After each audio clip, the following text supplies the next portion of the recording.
sermon. I think this is a nice chance to begin by asking each of you, how many of you have ever written a poem? Okay. How many of you have ever written a poem before you were 10? Okay, all right. So there's quite a few. Those of you who weren't looking, quite a few of us. So poetry is a part of our lives, often for many of us, when we're quite young. And so I want to talk a little bit more about that by going back in time.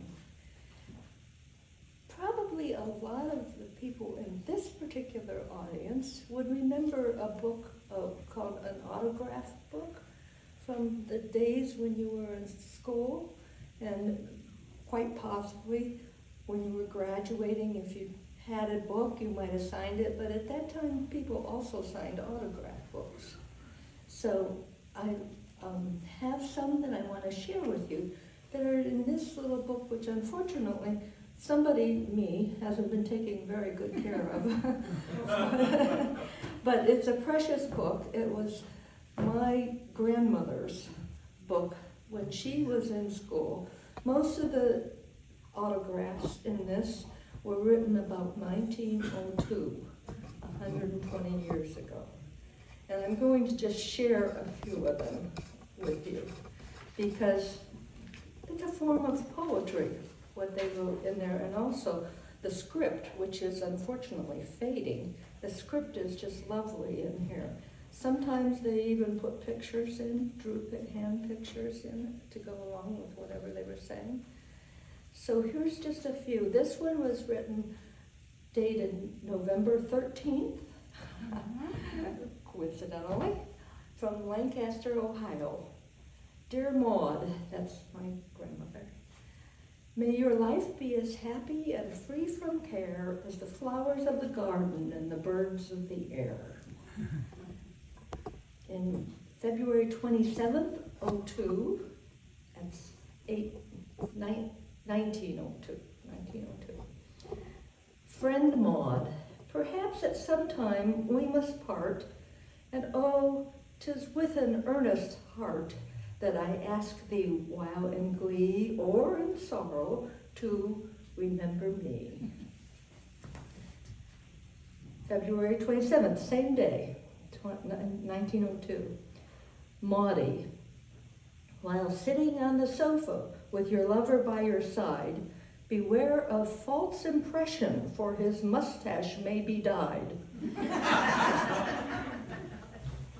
That one I actually took out and framed it. So, January 9th, 1902. Dear Maud, the long are not the happiest hours, the large are not the sweetest flowers. Much words doth not much friendship tell. Few words are best, and wish you well. Your friend and schoolmate. November 13th, 1904, 2 years later. Kind friend, when years and months have glided by, and on this page you cast your eye, remember it was a friend sincere who left this kind remembrance here. So those are just lovely ways of saying something, catching something that, for me, with my grandmother, all these years later, mean something. They mean, they're very precious, and I can see it's too bad that they don't do that anymore.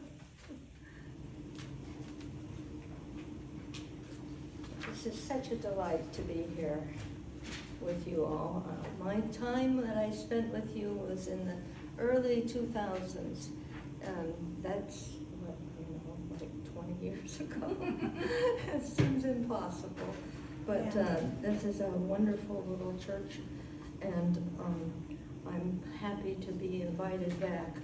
When Marlene asked me not too long ago if I would possibly do a Zoom sermon today for you all, I said no.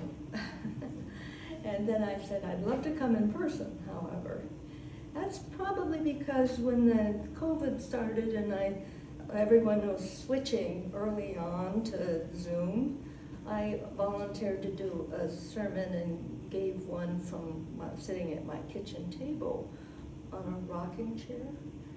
And then afterwards, I looked at the picture and I thought, when I was talking, somehow or other I missed some of what should have been professionalism because of the rocking chair. And so I thought to myself, I'm not going to do another one of these. And I haven't. haven't done another Zoom one. Maybe someday, we'll see. But I tended to avoid them. Fortunately, the conditions of COVID have changed to a hybrid situation, which I understand you really don't do both here right now. You're in person or not. And that's kind of charming in its way. But I still have this vision of this church reaching out so that there's all this audience who's not here in person, still able to hear what comes from this pulpit, which is an important pulpit. In any case, I'm going to do a reading from my book, Poems from the Gravel Road. And this is new. It came out, I got my hands on the first copy in August. And I have been happy to share it with other people, and occasionally from the pulpit like this. When I first started doing it from the pulpit, I thought, this seems a little self-serving if I not only do a reading from the pulpit, but also have my books for sale afterwards. And I thought maybe that was not really very minister-like, and I shouldn't do that. And then I came to my senses. So I will have books for sale downstairs after this, or signature or whatever. So, and I'm happy to be able to do that, and I'm happy to share with them as well. This book came about because of my oldest daughter, Sana, who sometime during the second year of the pandemic said to me, why don't you put a collection of your family poems together, Sarah? And or Mom is what you call me, and it'll be like a little family history. And then she said, I'll help you. And I said, yes, that sounds really great. Sana is a graphic designer professionally, and she did the cover for the book, all of the layout in the book, even though they did it at the press that accepted it. And she also, there are 6 sections in the book, and there's like one of them, each one has an original drawing that she did for it, and she gave me a lot of encouragement and support, so it was wonderful. It was just a fantastic experience for both of us, also a lot of work. So fast forward a couple of years, and here I am this morning with what I call my Gravel Road sermon. And it consists of 10 poems, and they are listed on what I hope you all have here as this sheet of paper. The ones in darker are the 10 poems I'm going to share from the book, and over on the other side are lines taken from them. However, they're not matched up. So I invite you, if you want to listen to the lines and find the ones that match up. So when I thought of doing this, my youngest daughter, Melinda, who lives in Omaha, said to me, oh, don't do that, Mom. It'll be too much like a quiz. And I thought about it a minute, and I said, no, I think it'll be fun. So afterwards, tell me if you chose to do it. It's not a requirement. it's just an invitation to match them up as we go through them. And tell me if you chose to do them, if you liked it or not.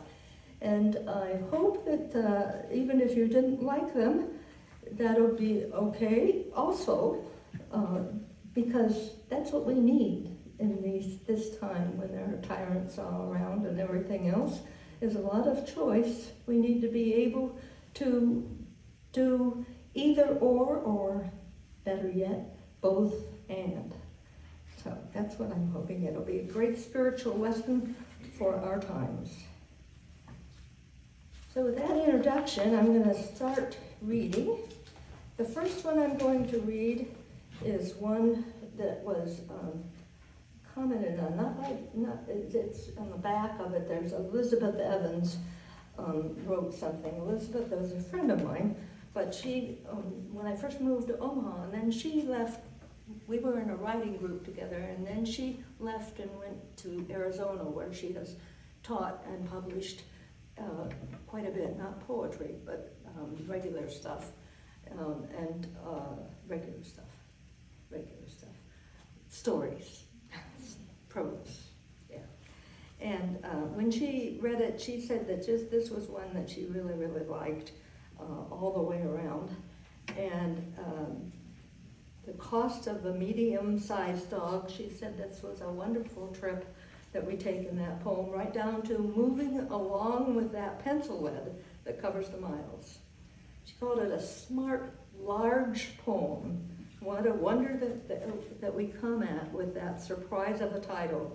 It's always fun when we finish a poem and look at the title and go, oh, and that's where I started. How cool. So, the cost of a medium-sized dog for its lifetime. $6,400, according to a sign posted in the bathroom stall at the Science Museum in the city near the town where my grandparents rest high on a steep, grassy hill, their graves upright in a cemetery of fine stones. My great-uncle Irving, dead before my birth, lies next to his wife, Bertha, whom I might have met but didn't. Great-uncle Art, the youngest, never married, always strange, is buried right of Granddad, 2 over from Grandma. I remember Uncle Art, his octagonal house, the kitchen sink, and the cupboards.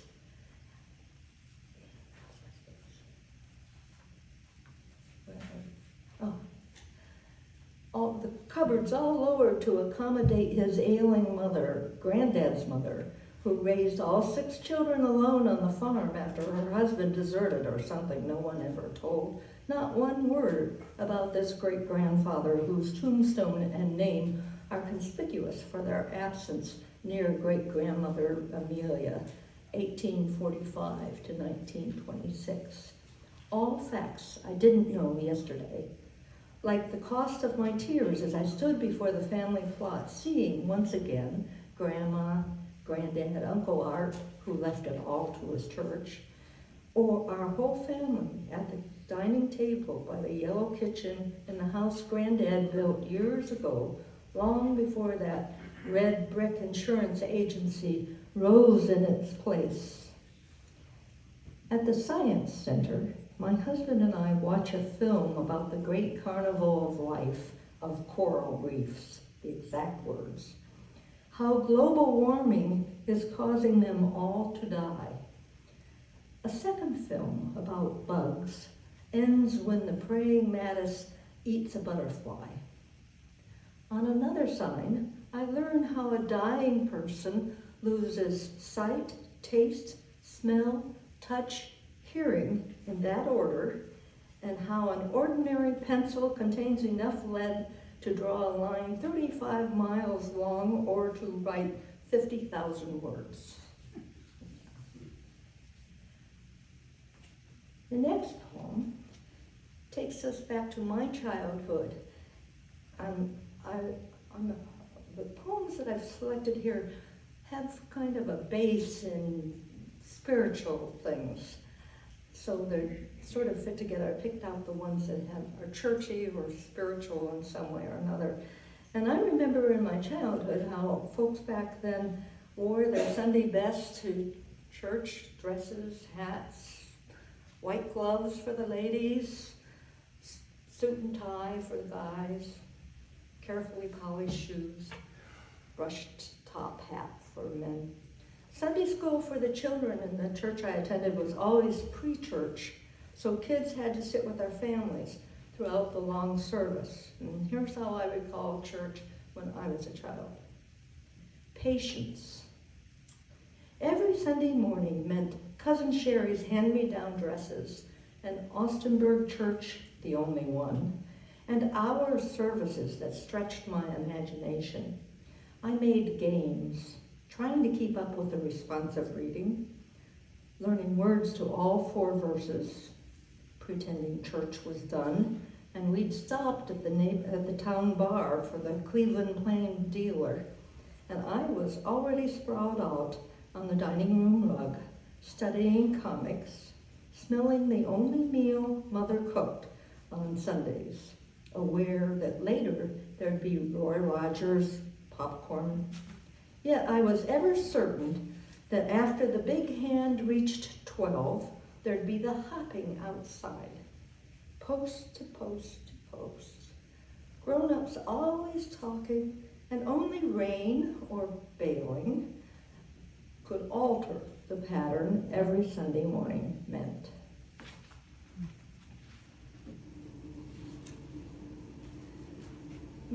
By the time I was in my 30s, I had left the church of my youth completely, disenchanted with the hypocrisy of church life, or so I thought.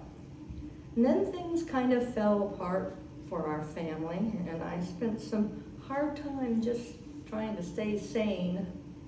I think a lot of us go through something like that in our lives at least once, times when everything changes, and here's a poem that captures some of the spiritual part of that experience.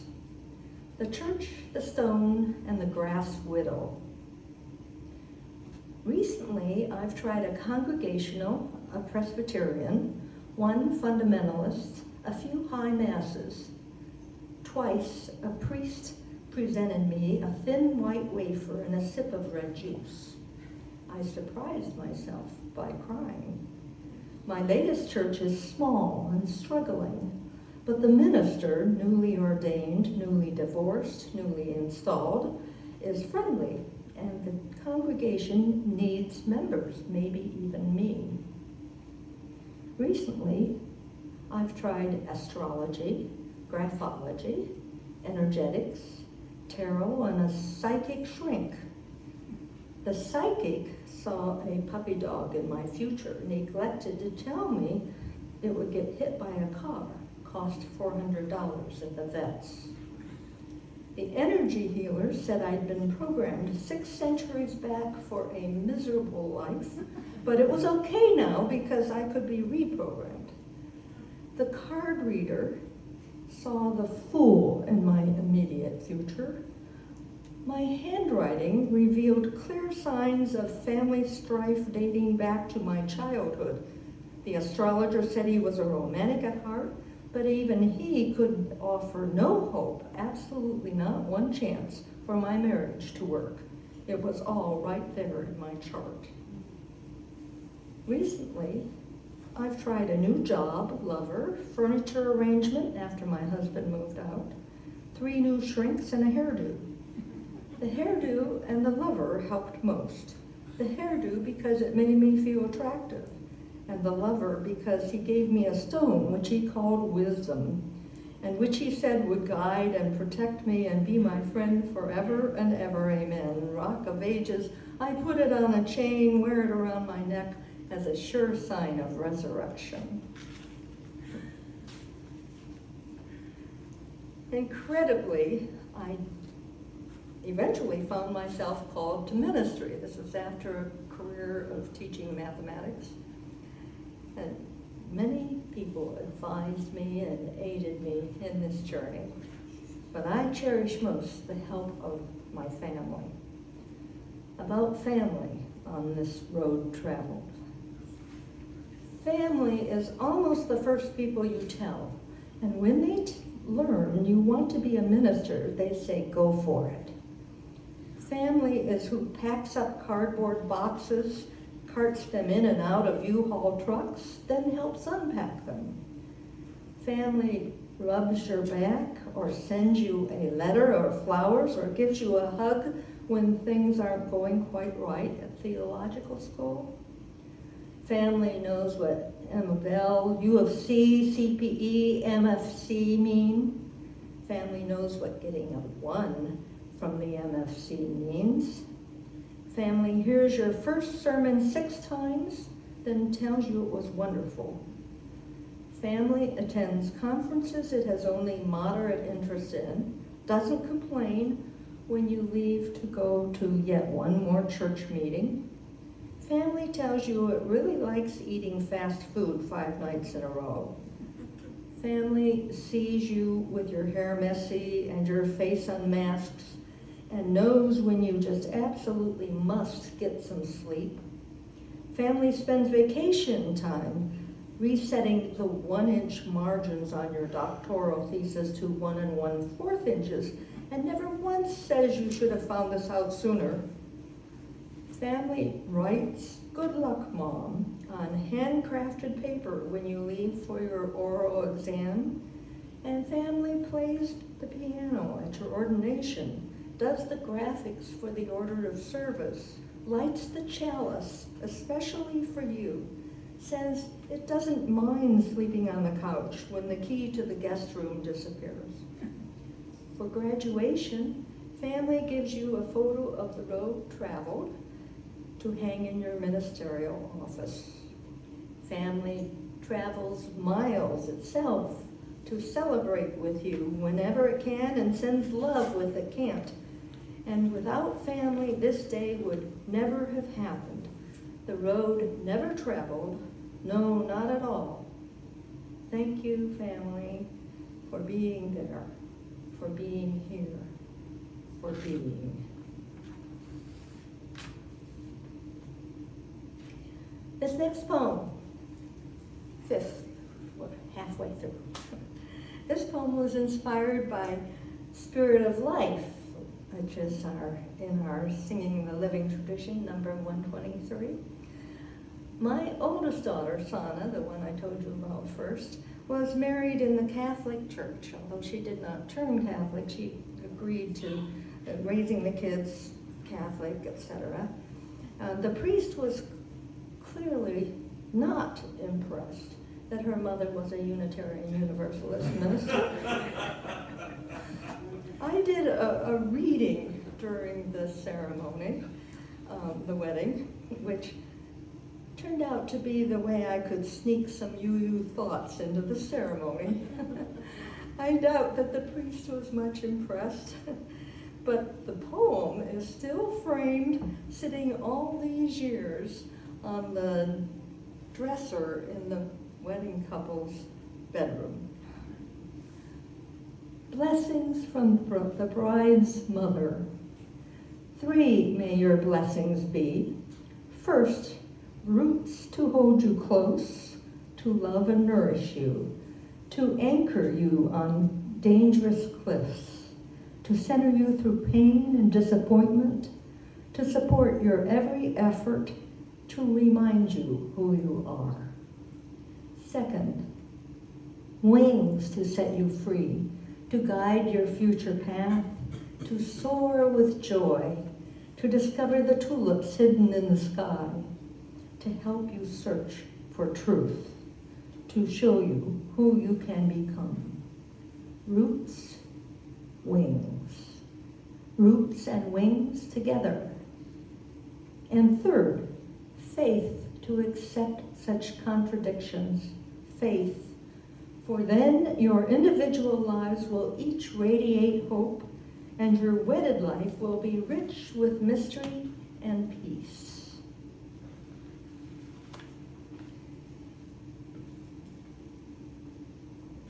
I've asked Dee Phillips to read this next poem for me. I've known Dee since the early 2000s when I was your consulting minister. And I've always secretly thought that Dee would make a great UU minister. So here's a chance for her to try this pulpit out. You need to come over here. Oh, you want me over there? I want you at the pulpit, yeah. So if you haven't already tried this pulpit out, you may have. Think of this poem as a sermon within a sermon. And some of you will think that this poem is just about the length that all sermons should be. My mixed sermon, short but no jokes.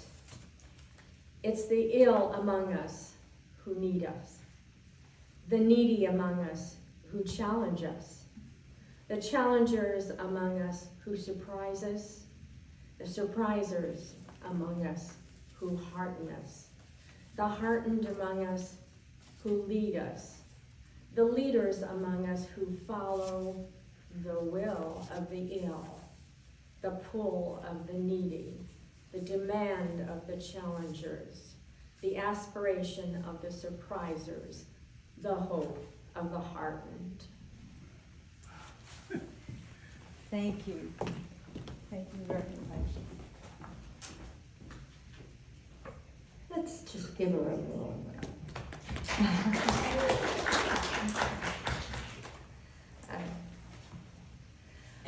As I've grown older, and I have, I believe I've gained enough wisdom to be a source of help and sometimes even spiritual insight for others from time to time. I had a good role model for this in my own mother, who spent the last 3 years of her life in an Omaha assisted living facility. Here is a poem from that very special time I shared with her.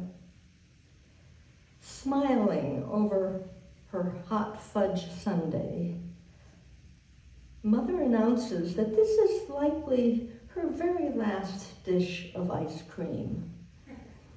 Are you planning on dying tonight? I make the question a joke, a protest. She expects it. I reassure her, "What's your hurry, Mother? It's a game we play, sometimes several times during one Sunday." She forgets she has already played the game. Every time is a first time. "You mean you don't think I ought to be in any rush?" "No, don't be in any rush, Mother. I like having you around, Mother." I tell her over and over, although the form varies. Some days she feels well enough to make this trek for the Sunday. This, the raw meaning of happy.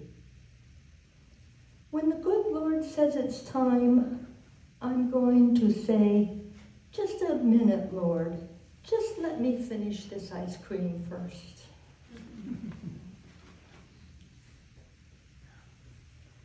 And here's a short poem exploring some of the insight I think we gain as we age. In my garden, this month, the anniversary of my only brother's birth, 81, I think, I emailed, then called. No response. I forgot to recall. I hope he's okay. In my garden, the metaphors are wilting. I pray for rain, and suddenly I want to remind my brother of that time long ago when I got stuck on a log fallen over the creek, was too scared to move. Brother came back for me, held out his hand, helped me across.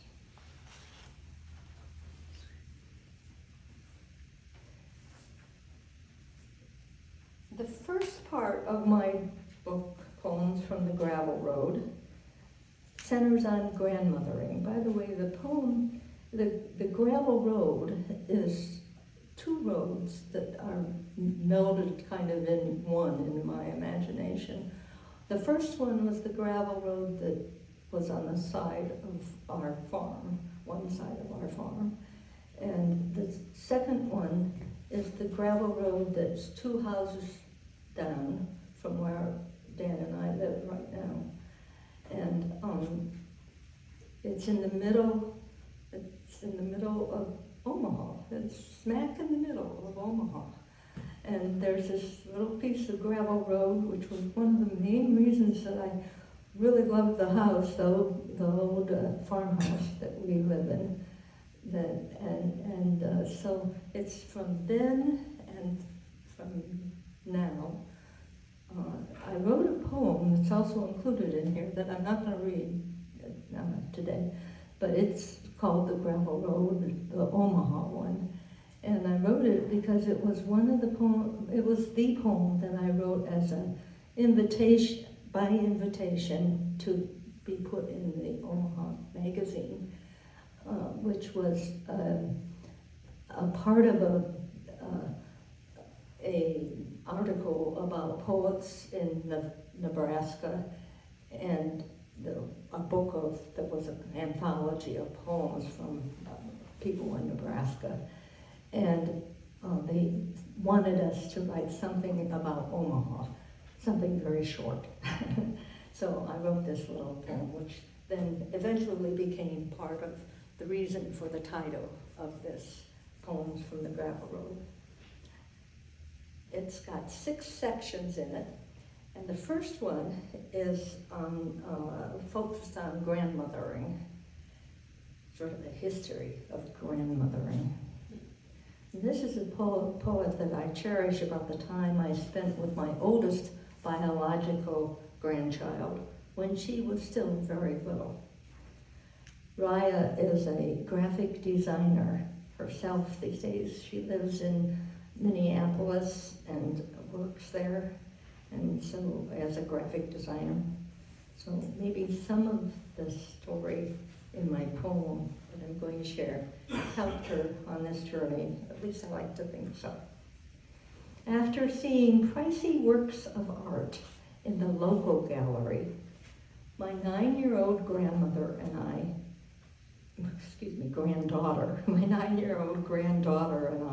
make our own Bloom emerges from a round cardboard tube meant for mailing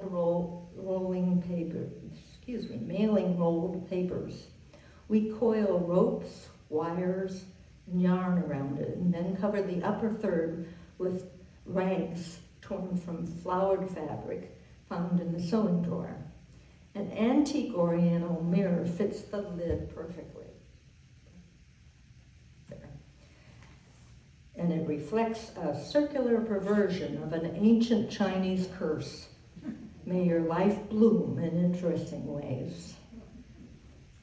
Half done, a similar effort begins months later after she leaves.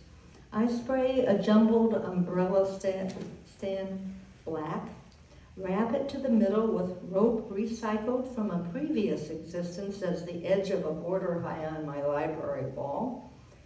Such patience it took to braid 160 linear feet of yellow, red, purple round yarn. Then, when repainting the walls, I yanked it off. How it lay for days, coiled like a noose, waiting.